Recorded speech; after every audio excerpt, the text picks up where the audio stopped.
تخيل أن إخوة 7 كل منهم يملك مملكة مزدهرة اتفقوا على بناء قصر يوحدهم، لكن بدل أن يجمعهم الحلم فرقتهم الأنانية. هل رأيت يوماً جسوراً فخمة لا تؤدي إلى أي مكان؟ استعد لتسمع حكاية خالدة من وادي النسيان، حكاية لن تنساها أبداً. في حكايات صفاء لكل حكاية عبرة، ولكل بطل قدر مكتوب في سطور الزمن. نبدأ حكايتنا على بركة الله، ونصلي على سيد الخلق محمد خير من وطئت قدماه الثرى صلى الله عليه وسلم.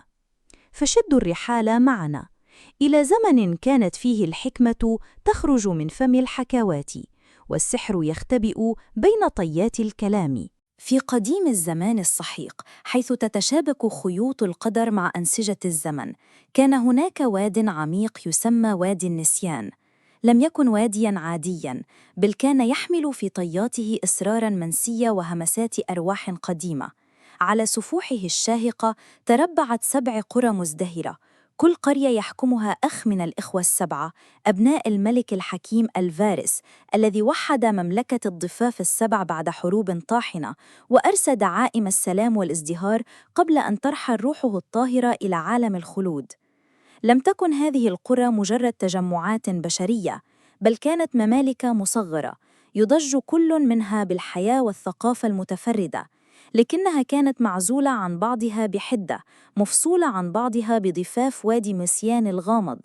كان الملك ألفارس قبل أن يغمض عينيه للمرة الأخيرة قد رأى رؤية عظيمة تضيء ظلمات قلبه.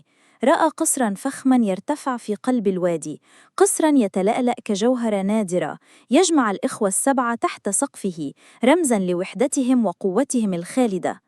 أوصى أبنائه 7 ببناء هذا القصر، مؤكداً أن مفتاح ازدهارهم واستمرار حكمهم يكمن في اتحادهم وتكاتفهم، وأن القصر سيكون قلب المملكة النابض، يضخ الحياة في شرايينها ويحميها من رياح الفرقة والانقسام.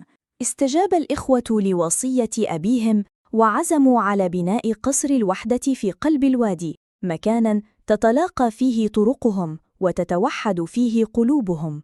انطلق كل أخ إلى قريته حاملين على عاتقهم وعوداً بالتعاون والتنسيق، لكن قلوبهم كانت تخبئ في طياتها طموحات متضاربة ورغبات خفية في التفوق. بدأ الأخ الأكبر فارس، أمير قرية الشموخ التي اشتهرت بعمرانها الضخم وجيوشها القوية، ببناء الأساسات من جهته الشمالية. كان فارس رجلاً ذا هيبة لا يرضى إلا بالكمال، لذلك استخدم أحجاراً صلبة نادرة جلبت من جبال الأجداد ومواد نفيسة، راغباً في أن يكون الجزء الخاص به هو الأجمل والأكثر رسوخاً، وأن يعكس عظمة قريته وسلطانه.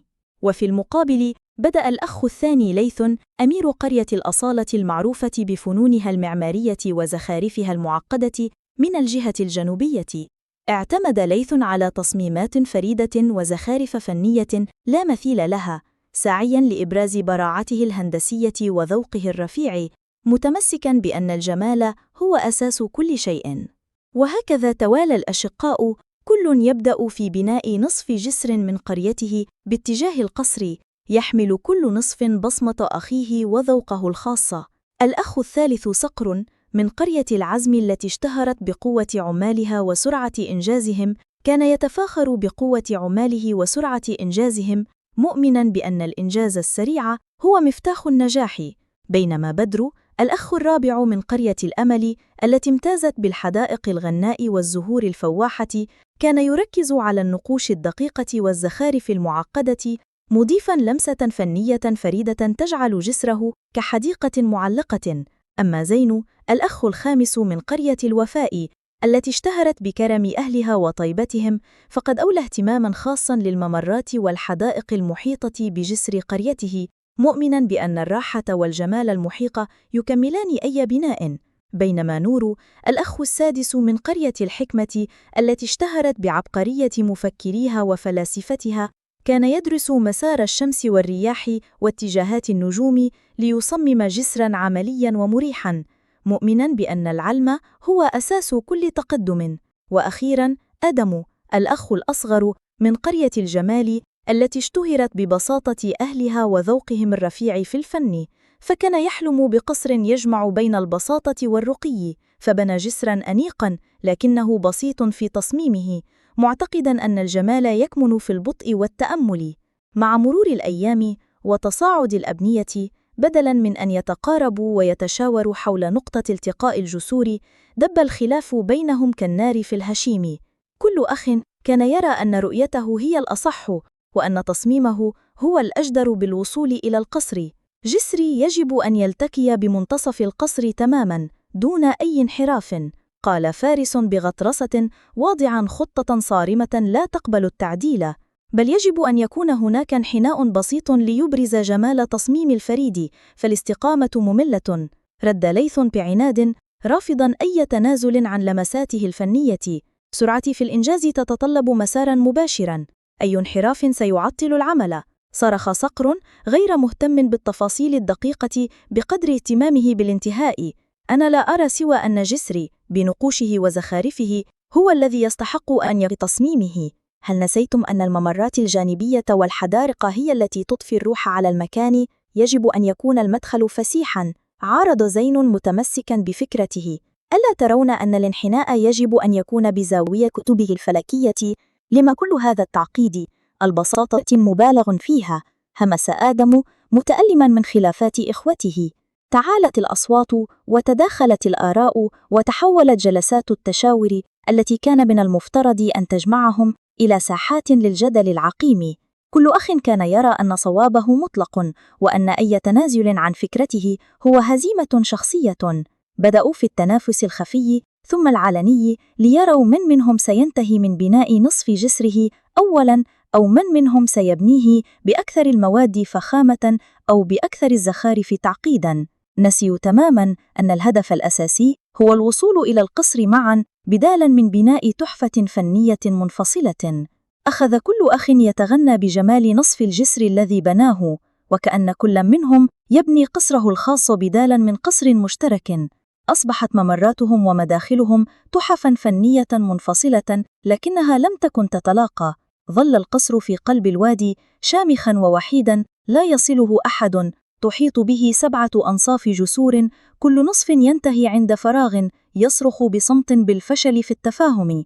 تحول حلم الملك الفرز إلى سراب يلوح في الأفق، ورمز الوحدة إلى معلم للفرقة. مرت السنين وجاءت الأجيال تلو الأجيال، وأصبح القصر المهجور في وادي النسيان أسطورة تتناقلها الأمهات لأطفالهم والجدات لأحفادهم، يتحدثون عن جمال تصاميمه المتناقضة، عن الحجارة المنحوتة بإتقان، عن الزخارف التي تروي قصص الأنانية والعناد. كان الوادي يصدح بأغنيات الإخوة ال7، أغنيات الفخر بأعمالهم، لكنها كانت أغنيات حزينة لأنها كانت تتغنى بقصر لا يسكنه أحد وبوحدة لم تتحقق أبداً. وذات يوم جلس شيخ حكيم من قرية الحكمة، وهو من أحفاد الأخ نور، اسمه الحكيم زفير. كان زفير قد أمضى حياته في دراسة أسرار الوادي، وفي قلبه حكمة تتجاوز الزمان يرويها عن أجداده ويضيف إليها من تأملاته. كان قد شهد تبادل أجيال، ورأى كيف أن النزاعات الصغيرة تكبر لتصبح فجوات عميقة، وكيف أن الأنانية الفردية تقتل الأحلام الجماعية. نظر الحكيم زفير إلى القصر المهيب ونصف الجسور التي تحيط به كأصابع تتوق للمس لكنها لا تستطيع، ثم رفع بصره إلى السماء الزرقاء، ثم إلى الأفق البعيد حيث تتوارى قرى الإخوة ال7 التي كانت لا تزال تعاني من آثار تلك الفرقة القديمة، وإن بشكل غير مباشر. وقال بصوت خافت كأنه يهمس للوادي نفسه، لكن كلماته حملت قوة الرعد: يا بني آدم، يا نسل الإخوة ال7، اسمعوا حكمة الوادي التي رويت عبر العصور. ليست العظمة فيما تبنيه وحدك مهما كان فخماً أو مزخرفاً، بل العظمة الحقيقية تكمن فيما تبنيه مع إخوانك، في تلك اللحظة التي تتنازل فيها عن جزء من رؤيتك لتلتقي برؤية الآخر. إن قوة الجسر لا تكمن في صلابة أحجاره ولا في جمال نقوشه، بل في قدرته على الربط بين الضفتين. في كونه ممراً للعبور، لا حاجزاً للفصل. فقصر الوحدة يا أبنائي لا يبنى بالجهود الفردية المتنافسة، بل بالتنازل عن بعض الأنا وبمد اليد للآخر وبالبحث عن نقطة التقاء مشتركة، حتى لو كانت مختلفة عن تصوراتنا الأولية. فالحياة بمتاهاتها وتشابكاتها ليست سباقاً لنرى من هو الأفضل أو الأقوى، بل هي رحلة تعاون لنصل معاً إلى مبتغانا ونتغلب على العقبات. وإن أجمل قصر هو الذي يسكن بالحب والتفاهم والتعاون، لا الذي يظل شامخاً وحيداً مجرد ذكرى لأحلام لم تكتمل، ومعلماً على أخطاء لم يتعلم أصحابها منها. وظلت حكمة الحكيم زفير تتردد أصداؤها في وادي النسيان، تحملها الرياح عبر الأجيال، تذكر الجميع بأن الأفعال الصغيرة يمكن أن تخلق فجوات عظيمة، وأن الوحدة لا تشترى بالذهب ولا تبنى بالحجارة، بل تنسج بخيوط التفاهم والتنازل المتبادل، وبفن الاستماع للآخر وتقدير اختلافه. فكم من قصور شامحة بقيت مهجورة، وكم من جسور رائعة ظلت مكسورة، لأن أصحابها لم يتعلموا فن اللقاء في المنتصف، ولم يدركوا أن القوة الحقيقية تكمن في الاتحاد لا في الانفراد. وها هو القصر ما زال شامخاً وما زالت الجسور مكسورة، لكن الحكمة لا تزال تصدح في الوادي. فهل نتعلم نحن من خطأ الإخوة السبعة؟ هل نملك الشجاعة لنلتقي في المنتصف؟